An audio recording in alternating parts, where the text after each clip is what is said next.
Herkese merhabalar.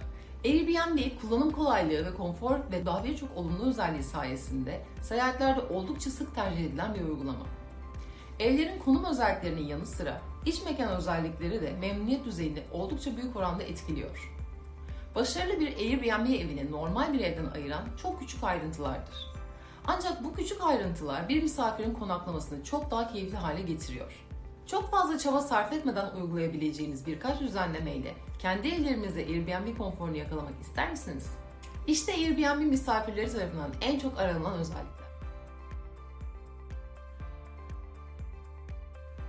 Bir Airbnb evinde müşteriler her zaman tuvalet kağıdı, el ve vücut sabunu, havlu ve çarşaf olmasını bekleyecektir. Siz de tüm bu temel olanakları temiz, kullanılabilir ve yedekte bulundurarak konfor koşullarını sağlayabilirsiniz. Ayrıca Airbnb'ye gelen geri bildirimlere göre misafirler gerektiğinde konaklamaları sırasında temizlik yapabilmek istemektedir. Mekanınızda temizlik malzemelerini kolay erişilebilir yerlerde bulundurarak hızlı temizlik imkanı sağlayabilirsiniz. Bunun için özellikle beklenen temizlik ürünleri, kağıt havlu, tek kullanım eldiven, çok amaçlı yüzey temizleyici, dezenfektan mendil ve antibakteriyel el dezenfektanıdır. 2. Güvenliğe önem verin.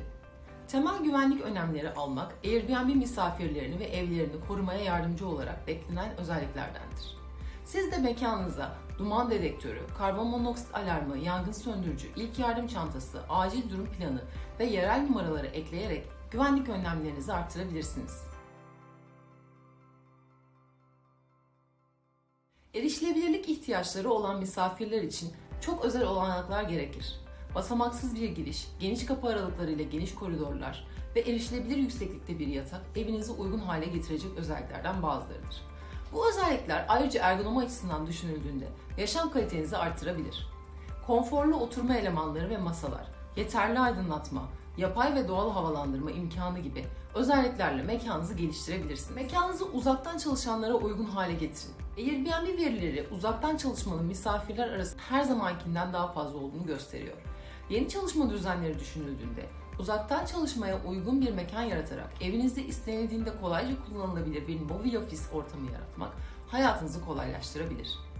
Bunun için hızlı ve güvenilir Wi-Fi, dizüstü bilgisayara uygun çalışma alanı, iyi aydınlatma, tam donanımlı bir mutfak, ofis malzemeleriyle mekanınızı çalışmaya uygun hale getirebilirsiniz. Ayrıca odaklanma için mekan önerileri videomuza göz atarak bu konuyu daha detaylı bir şekilde inceleyebilirsiniz. Artık daha fazla misafir ailesiyle birlikte seyahat ediyor. Bu nedenle çocuk ve evcil hayvanları destekleyen mekanlar çok daha cazip hale geliyor. Küvet, klima, çamaşır veya kurutma makinesi, ekstra temizlik malzemeleri, mobilya örtüleri, evcil hayvanlar için mama ve su kapları, kapıda evcil hayvanların patilerini silmek için bez gibi özelliklerle mekanınızın imkanlarını genişletebilirsiniz. Evcil hayvanlara uygun bir alan tasarımı ile ilgileniyorsanız bu videomuza mutlaka göz atın. İyi düşünülmüş dokunuşlar ekleyin. Kahvaltılık veya kahve makinesi gibi birkaç ekstra olanak her zaman misafirleri mutlu eder. Soğuk ve sıcak içeceklerden koltuk şallarına kadar mekanınızı daha cazip hale getirmenin birçok yolu vardır. Kendinizi evinizde bir gece konaklayan bir misafir yerine koyun ve gözden geçirin. Neler olsa sizi mutlu ederdi. Bunun gibi küçük detaylarla kendi evinizde misafir konforunu yakalayabilirsiniz. Terab Interior'la iç mekan trendleri hakkında bilgi sahibi olmak ve yaşam kalitenizi artırmak için bizi takipte kalın. Ayrıca Instagram hesabımızdan bizleri takip ederek güncel projelerimize göz atabilirsiniz.